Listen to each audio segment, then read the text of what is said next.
కూడా చూసాం.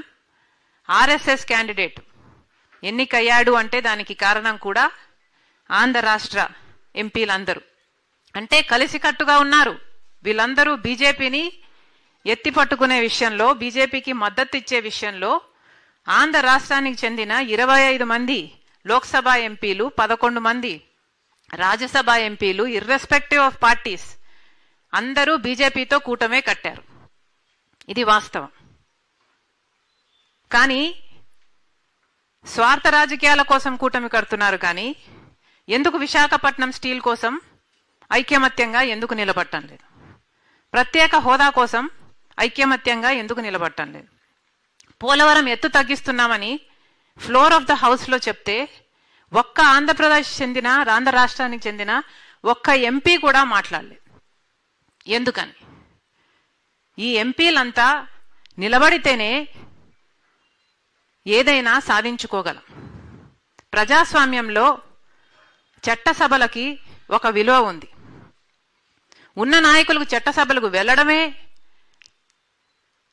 మానేస్తే ఇక చట్టసభలకు వాళ్ళకి ఎన్నికై ఏమి లాభం ఉంది?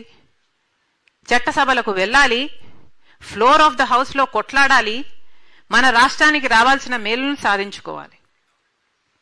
ఈరోజు విశాఖపట్నం స్టీల్కు సంబంధించి ఇందాక అన్నగారు చెప్పినట్టు ఆ భూముల విలువ దాదాపు 20,000 ఎకరాల భూమి ఉంది.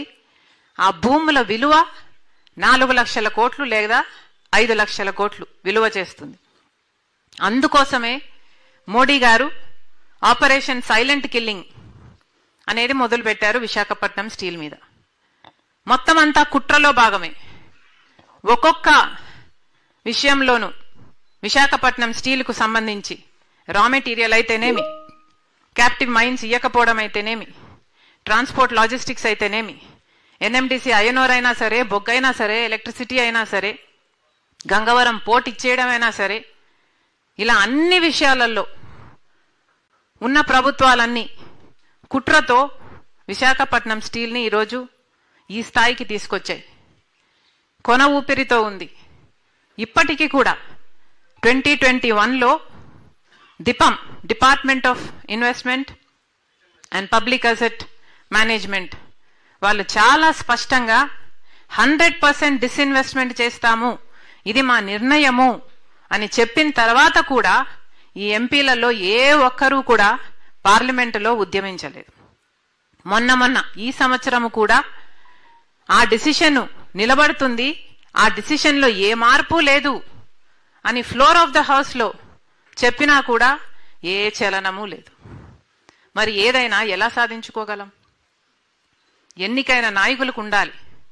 మేము ఎందుకు ఎన్నికయ్యాం, మమ్మల్ని ఎవరు ఎంపిక చేశారు, మేము ఎందుకున్నాం ఇక్కడ అని చిత్తశుద్ధితో వాళ్ళు పని చేయకపోతే ప్రజలు మాత్రం ఏం చేయగలరు? ఇప్పటికీ ప్రత్యేక హోదా వచ్చునుంటే మన రాష్ట్రం ఎక్కడో ఉండు. కానీ అధికారంలోకి వచ్చిన ప్రతి ఒక్కరూ వాళ్ళ స్వార్థ రాజకీయాల కోసం బీజేపీ పార్టీకి లొంగిపోయారు. ఇప్పుడు ఈ స్థితి. కనీసం ఒక రాజధాని ఉందా అంటే అది కూడా లేని పరిస్థితి. మరి ఎలా బ్రతకాలి? మన బిడ్డలకు ఉద్యోగాలు ఎలా రావాలి? అందుకే కాంగ్రెస్ పార్టీ ప్రతిపాదన చేస్తుంది, ఫ్లోర్ ఆఫ్ ద హౌస్ లో వివిధ పార్టీలకు చెందిన అందరూ ఎంపీలు కూడా విశాఖ స్టీల్ కోసం ఉద్యమం చేయాలి. ఇది కాంగ్రెస్ పార్టీ డిమాండ్ చేస్తుంది. ఏ పార్టీ అయినా సరే, తెలుగుదేశం అయినా సరే, జనసేన అయినా సరే, వైసీపీ అయినా సరే, ఆఖరికి బీజేపీ అయినా సరే, ఆంధ్ర రాష్ట్ర ప్రజలకు న్యాయం చేయటం కోసం విశాఖ స్టీల్ మీద